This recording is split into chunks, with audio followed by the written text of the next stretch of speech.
কলম্বো টেস্টে লজ্জায় ডুবলো বাংলাদেশ। লঙ্কানদের কাছে 4 দিনে ইনিংস 78 রানে হারলো টাইগার। আর এই হার দিয়েই 19 মাসের টেস্ট ক্যাপ্টেন্সি থেকে সরে দাঁড়ালেন নাজমুল হোসেন শান্ত। ওয়ানডে সিরিজের আগে টেস্টে হার প্লাস শান্তর ক্যাপ্টেন্সি ছাড়া দলকে টালমাটাল অবস্থায় ফেলেছে। বিস্তারিত পার্থ বণিকের রিপোর্টে। ঢাকা টু কলম্বো, একদিকে উদযাপন করা হচ্ছে টেস্ট স্ট্যাটাস পাবার রজত জয়ন্তী, অন্যদিকে ইনিংস ব্যবধানে হেরে টাইগারদের লেজে গোবরে পরিস্থিতি। পারফরমেন্স এতটাই শোচনীয় যে হার তো হার, তাও চতুর্থ দিনের পুরোটাও খেলা যায়নি। ক্লিয়ার লেগ বিফোর হবার পরেও লাস্ট ব্যাটার এবাদতের রিভিউ নেওয়া দেখে আফসোস হবারই কথা। আহা, খেলার কি ইচ্ছা, কিন্তু তার উপরে যে ব্যাটাররা আছেন তারাই ছন্ন ছাড়া। ম্যাচ শেষে তাই ফাইফারনিয়া প্রভাত জয়সূরিয়া যখন বলটা ঘুরিয়ে দেখাচ্ছিলেন তখন তাইজুলকে বেশ মনমরাই দেখাচ্ছিল। 24 ঘন্টা আগে সেও একই জায়গায় ছিল, কিন্তু শেষ পর্যন্ত ইনিংস ও 78 রানের হারটাই সঙ্গী হলো। ম্যাচ শেষে বিধ্বস্ত বাংলাদেশ কাপ্তান শান্তর দিকে ক্যামেরার লেন্স গেছে বারবার। চেহারায় হতাশার ছাপ স্পষ্ট। দলীয়ভাবে হারের পাশাপাশি ব্যক্তিগত পারফরমেন্সও করেছে আপ অ্যান্ড ডাউন। গল টেস্টে জোড়া সেঞ্চুরি হাঁকালেও কলম্বো টেস্টে ছিলেন চরম ফ্লপ। কলম্বোতে 2 ইনিংস মিলিয়ে করেছেন মোটে 27 রান। সাথে না বলে কয়ে ওয়ানডে অধিনায়কত্ব কেড়ে নেবার দুঃখ তো আছেই, তাই ম্যাচ শেষ হতেই ঘোষণা দিলেন ক্যাপ্টেন্সি ছাড়ার। শান্ত বাংলাদেশের 13তম টেস্ট অধিনায়ক হিসেবে দায়িত্ব নিয়েছিলেন 2023-এর নভেম্বরে। এরপর কেটে গেছে 19 মাস। এই সময় 14 ম্যাচে টাইগারদের নেতৃত্ব দিয়ে জেতাতে পেরেছেন 4টায়, হেরেছেন 9টায় আর ড্র কেবল 1টায়। এমন অবস্থায় 29% সাকসেস রেট নিয়ে শান্তর প্রস্থানে টাইগার ফ্যানরা কেমন রিয়াকশন দেখাবে সেটাই বুঝতে পারছে না।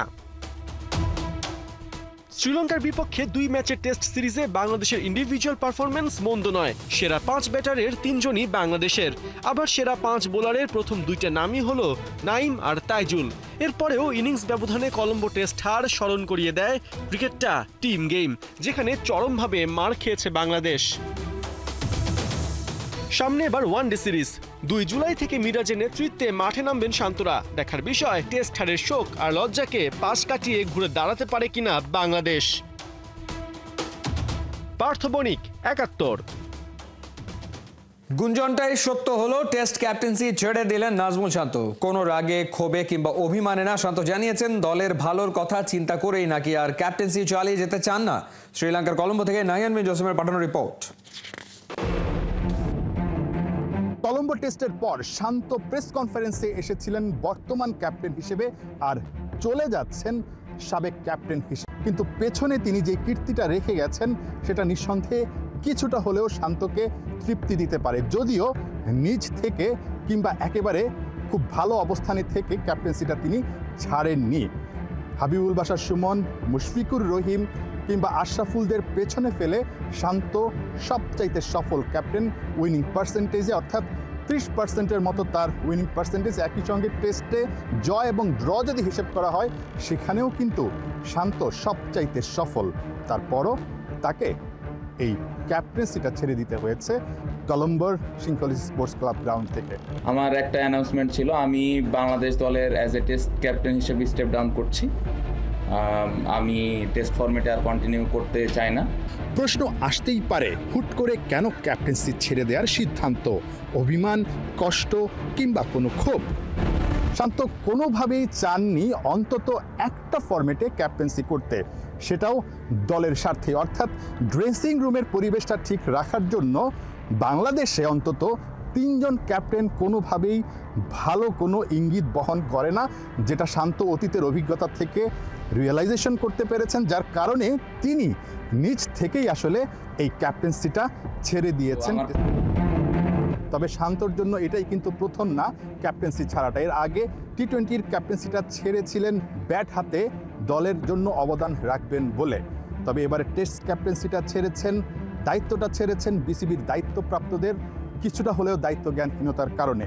তবে আপাতত যেহেতু কোনো ফরম্যাটেই শান্তর কাঁধে ক্যাপ্টেন্সির দায়িত্ব নেই, তাই ব্যাটসম্যান শান্তকে সবাই হয়তোবা মাঠে আরও বেশি দারুণভাবে দেখতে চাইবে। শান্ত নিজেও ব্যাট হাতে হয়তোবা আরও অনেক বেশি জ্বলে উঠবেন মাঠে বাংলাদেশের জার্সিতে 3 ফরম্যাটে। নাহিয়ান বিন জসিম, 71, কলম্বো, শ্রীলঙ্কা। বিসিবিকে অন্ধকারে রেখেই শান্ত চাইলেন ক্যাপ্টেন্সি। অধিনায়কত্বের প্রশংসা করলেও শান্তকে একটা ফরম্যাটে ক্যাপ্টেন্সি করাতে বোর্ড রাজি করাতে পারেনি। কলম্বো টেস্টের পারফরমেন্সে হতাশ ক্রিকেট অপারেশনস চেয়ারম্যান, বলছেন টাইগাররা ভালো করবে ওয়ানডেতে। শ্রীলঙ্কার কলম্বো থেকে নায়ান বিন জসিমের পাঠানো রিপোর্ট।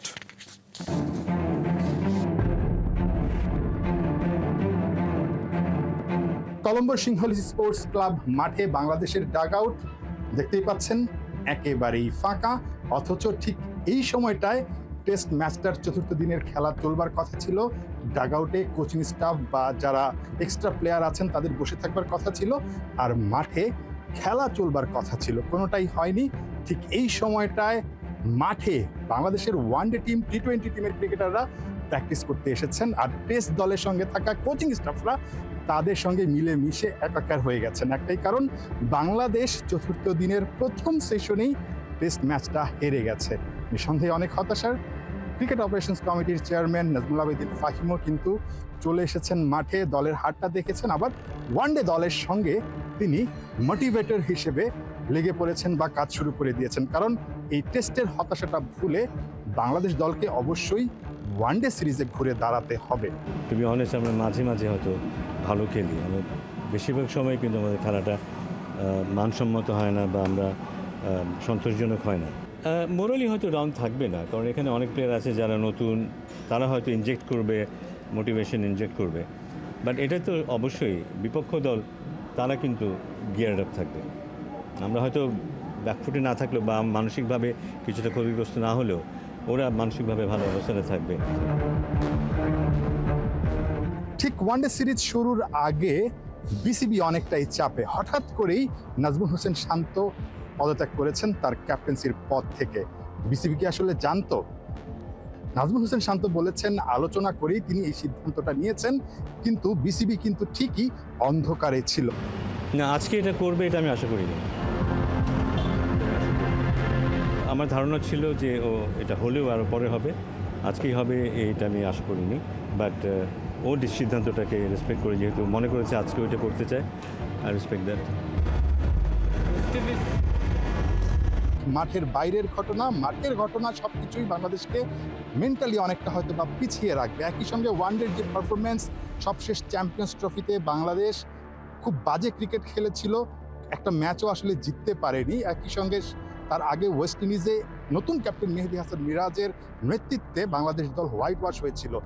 বাংলাদেশের প্রিয় ফরম্যাট হচ্ছে ওয়ানডে, অথচ এই জায়গাটাতেই বাংলাদেশ অনেক দিন ধরে আসলে ছন্দে নেই। সবশেষ ঘরের মাঠে এই শ্রীলঙ্কাকে সিরিজ হারালেও তাদের মাঠে বাংলাদেশের জন্য কিন্তু কঠিন চ্যালেঞ্জই অপেক্ষা করছে। নাহিয়ান বিন জসিম, ৭১, কলম্বো, শ্রীলঙ্কা। লঙ্কায় সাদা পোশাকে পর্যুদস্ত, তবুও সাদা বলের সিরিজ জয়ের স্বপ্ন দেখছেন তাসকিন আহমেদ। ইনজুরি কাটিয়ে জাতীয় দলে ফিরতে পেরে খুশি ঢাকা এক্সপ্রেস।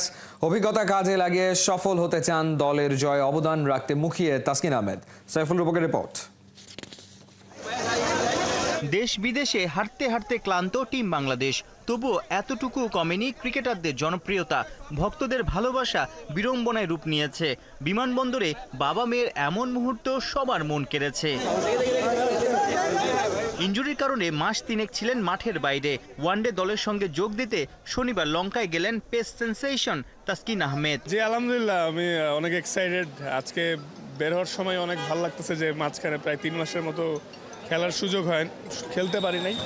হ্যাঁ, তো এখন ভাল লাগছে যে আল্লাহর কাছে শুকরিয়া যে আমি আবার দলে ফিরলাম, যাচ্ছি। তো এখন একটাই প্রত্যাশা, যাতে জয়ের পিছনে আমার ভূমিকা থাকে। যাতে মানে মাঠের বাইরে থাকলে আসলে কতটা কষ্টের, আপনি এর আগেও অনেক মাঠের বাইরে থাকতে হচ্ছে ইনজুরির কারণে, বাট এই সময়টাতে আসলে কষ্টটা কতটুকু থাকে এবং আপনার চেষ্টাটা কেমন থাকে? না, অ্যাজ এ প্লেয়ার হিসাবে যে কোনো প্লেয়ারেরই এটা অনেক দুঃখজনক যে মাঠের বাইরে থাকা ইনজুরি হলে। তো যাই এটা আসলে part of life, specially fast বোলারদের অনেক ইনজুরি হয়। তো মানে এটাই আমার জন্য এখন খুশির ব্যাপার যে আল্লাহর রহমতে আমি আবার ফিরেছি। তো আশা করি ভালো কিছু করবে। ৩.৫ দিনে কলম্বো টেস্টে ইনিংস ব্যবধানে পরাজয়। চলতি বছরে ৩ ফরম্যাট মিলিয়ে ২ জয়ের বিপরীতে ৯ হার। তবে কি শ্রীলঙ্কার সাদা বলের সিরিজেও হতাশ হবে টাইগার ভক্তরা? ওডিআইতে বা টি-20তে আসলে কি এক্সপেক্ট করছেন তাসকিন, আপনি যখন দলে ঢুকবেন আর দলের মোরালটা কতটুকু আপ হবে আসলে? না, আমি অ্যাজ এ টিম ম্যান আমি আমার দলের জয়ের পিছনে ভূমিকা রাখতে চাই এবং আমি এক্সাইটেড যে, আর ইনশাল্লাহ আমার বিশ্বাস আমরা সিরিজ জিতবো দুইটাই, ওডিআই অ্যান্ড টি-20। কিন্তু ইনশাল্লাহ আমরা সেরাটা দিব আমার বিশ্বাস। সামনে টি-20 world cup, Asia cup plus 27-এর ওয়ার্ল্ড কাপ সব মিলাই সবগুলা সিরিজই ইম্পর্টেন্ট। আর আমাদের ওই ট্রানজিশন পিরিয়ডটা আশা করি খুব দ্রুতই কেটে যাবে। মানে সব টিমেরই এমন হয়, যখন সিনিয়র প্লেয়াররা চলে যায় সবার একটু গুছায় উঠতে টাইম লাগে। আশা করি খুব দ্রুতই আমরা ভালো কিছু। একসময় বাবা আপনাকে সি অফ করতো, এখন আসলে 3 প্রজন্মই এয়ারপোর্টে চলে আসে, সন্তানরাও আসে। বাসা থেকে এয়ারপোর্ট পর্যন্ত এই মুহূর্তগুলো কেমন? না, এটা শুকরিয়া আল্লাহর কাছে যে এখনও আমার বাবা সুস্থ আছেন, জীবিত আছেন। আমার বাবা, ছেলে এবং সন্তানরা মাশাআল্লাহ তারা খুব মানে এখন ক্রিকেট বোঝা শুরু করতেছে, তারাও এক্সাইটেড থাকে। আশা করি ভালো কিছু হবে, দোয়া রেখেন সবাই যাতে সিরিজ জিতে আসতে পারে। 2, 5 ও 8 জুলাই 3 ম্যাচের ওডিআই সিরিজ। শনিবার তাসকিনের সঙ্গে লঙ্কার বিমানে চড়েছেন 21 মাস পর দলে আসা নাইম শেখও। সাইফুল রূপক, 71। ইউরোপ আমেরিকা থেকে উড়ে এসে প্রবাসী ফুটবলাররা যুক্ত হচ্ছে বাফুফের ট্রায়ালে। অপরিচিত কন্ডিশনের সাথে মানিয়ে নেওয়া বড় চ্যালেঞ্জ। সবকিছু মিলিয়ে বাফুফের আয়োজনকে ভীষণ গোছানো আর প্রফেশনাল বলছেন দূর দূরান্ত থেকে ট্রায়াল দিতে আসা ফুটবলাররা। জাতীয় দলের হেড কোচ হাভিয়ার কাব্রেরা তো আছেনই, তার সাথে লোকাল স্বনামধন্য কোচরা এই ট্রায়ালে করছেন স্কাউটিং এর কাজ। খালিদ জামিলের রিপোর্টে বিস্তারিত। আলাদা সংস্কৃতি, আমেরিকার মতো পরিবেশে বেড়ে ওঠা, যেখানে ফুটবল কালচার আর সিস্টেম বাংলাদেশের তুলনায় একেবারেই আলাদা। যুক্তরাষ্ট্র প্রবাসী আমির সামির ক্ষেত্রেও কথাটা সত্যি। বাফুফে ট্রায়ালের পয়লা দিন শেষে তাকে খানিকটা হয়রান দেখাচ্ছিল, কারণ উপমহাদেশের আবহাওয়ার সাথে এখনও চলছে মানিয়ে নেয়ার চেষ্টা। গরম ছিল, ওরা যারা ম্যানেজ করেছে অনেক ভালো করে ম্যানেজ করতেছে, আমাদেরকে অনেক টেক কেয়ার করতেছে যে আমরা আরেকগুলো দেশ থেকে আসতেছি, we are not used to the weather here, কিন্তু ওরা ম্যানেজ করতেছে সব কিছু ভালো। ট্রায়াল কেমন ছিল, কি প্রসেস আসলে ছিল? It was great. So it was too hot, too warm, so I অনেক টায়ার্ড ছিলাম। So Where did you come from? what? From which country you have? I'm from Italy. Italy. Yeah. What do you think about the trial and other players? It was good, a good level. I like it. It's good. Are you enough confident? Yeah, I'm so confident, yeah. It was good. It's hard, it's hot. Very hot? Yeah. Where did you come from? England. Yeah, it's like 20 degrees more hot. Is that very challenging in this weather? It's very challenging. But What about the other footballers? yeah, I think we did well today in the heat. It's challenging, but we did well. আমির সামির মতোই আরও অনেক প্রবাসী কন্ডিশনের সাথে মানিয়ে নিয়ে পার করেছেন বাফুফের প্রথম দিনের ট্রায়াল। আবহাওয়ার উপর কারো হাত নেই, তবে তরুণ এই খেলোয়াড়দের সর্বোচ্চ সুবিধা নিশ্চিতের চেষ্টা করেছে বাফুফে। তাই ট্রায়াল শেষে ওরা সন্তুষ্ট এবং আত্মবিশ্বাসী। What do you think about the trial? What was the process? It was very nice. I feel like they organized it pretty well. They put a lot of effort into it, and it was nice that something so nice was organized for us. Are you confident enough? Yeah, I'm confident. I'd say so. Best of luck. Thank you very much. Denmark প্রবাসী সাকিব মাহমুদ এই পুরো আয়োজনের coordinator. ফেডারেশনের সাথে ট্রায়ালে অংশ নেয়া প্রবাসী ফুটবলারদের সংযোগ সেতু হিসেবে মূলত কাজ করছেন তিনি। জানালেন সভাপতি তাবিত আওয়ালের নেতৃত্বাধীন এক্সিকিউটিভ কমিটির বিষয়টি নিয়ে ভীষণ সিরিয়াস এবং পেশাদার। বাচ্চাদের নিয়ে আসছি, ইয়াং পোলাপান, কেউ একটু অ্যাডাল্ট, তবে মনের ভিতরে কিন্তু তারা স্টিল বাচ্চা, তারা এখনো শিখতেছে গেমটা ব্যাপারে। তো আমি থ্যাঙ্কফুল বাফুফের কাছে যে এত কিছু আয়োজন করলাম। বাফুফের প্রফেশনাল টেকনিক্যাল ডিপার্টমেন্ট রয়েছে পুরো প্রসেসের সাথে। অবজারভার হিসেবে national team head coach হাভিয়ার Cabrera তো থাকছেনই, লোকাল কোচদের সাথে আছে আধুনিক প্রযুক্তির বন্দোবস্ত। তারা অনেক চেষ্টা করবে যে ভালোভাবে যাচাই করার জন্য, কোনোভাবে বায়াস হবে না, আর সবার নিউট্রাল, সবাইকে ইকুয়ালভাবে সব কিছু টেকনিকভাবে দেখা হবে। আর এই জন্য অনেক মেম্বার আছে এখানে, প্রত্যেকটা ডিটেলস তারা চেক করবে। আর এখানে ভিডিও করা হবে, তারা যেমন প্রত্যেকবার বেশিরভাগ চেক করতে পারে। প্রাথমিকভাবে মোট 14 দেশের প্রবাসী 52 জন ফুটবলারের এই ট্রায়ালে অংশ নেয়ার কথা, তবে নানা জটিলতায় শেষ পর্যন্ত যুক্ত হতে পেরেছেন 48 জন। Khalid Jamil, 71, Dhaka. Women's Asian cup বাছাইয়ে রবিবার বাহরাইনের বিপক্ষে ম্যাচ দিয়ে গ্রুপ পর্ব শুরু করবে বাংলাদেশ। মিয়ানমারের ইয়াঙ্গুনে বাংলাদেশ সময় সন্ধ্যা 6:30 শুরু হবে খেলা। ফিফা র্যাঙ্কিংয়ে বাহরাইন 92তম, বাংলাদেশ 128তম। Bangladesh coach Peter James Butler বেশ আত্মবিশ্বাসী। তার মতে মেয়েরা সেরাটা নিংড়ে দিলে বাছাইয়ের বাঁধা ডিঙানো সম্ভব। বাছাই পর্বে বাংলাদেশ খেলছে সি গ্রুপে, তাদের অন্য 2 প্রতিপক্ষ স্বাগতিক মিয়ানমার ও তুর্কমেনিস্তান। বাছাইয়ের 8 গ্রুপে সেরা 8 দল পাবে মূল পর্বে খেলার টিকিট। আসসালামু আলাইকুম। প্রতিদিন তো আমরা অনেক খবরই দেখি, অনেক খবর সম্পর্কে আইডিয়া করি, কিন্তু আমি আপনাদের কাছে এমন একটা খবর প্রতিদিন নিয়ে আসবো যেটা কিনা অনেক রিলেটেড এবং সত্য। সো আমি আপনাদের কাছে নিয়ে আসবো খেলার খবর, যেখানে প্রতিদিন related Bangladesh, international, national related খেলার খবর থাকবে এবং সেটি প্রতিদিন সকাল 9টা থেকে সম্প্রচার করা হবে। এবং এজন্য আপনারা কি করবেন, এজন্য আমার চ্যানেলকে অবশ্যই সাবস্ক্রাইব করবেন এবং পাশ থেকে বেল আইকনটি বাজাতে ভুলবেন না। আর অবশ্যই কমেন্ট সেকশনে জানিয়ে দিবেন আপনারা কি রিলেটেড ভিডিও চাচ্ছেন। আমি আমার নেক্সট একটা ইউটিউব চ্যানেল খুলতেছি, ওখানে অবশ্যই আমি ওখানে আপলোড করব এবং আপনাদের মতামত অনুযায়ী আমি সেখানে সেই রিলেটেড ভিডিও বানাবো।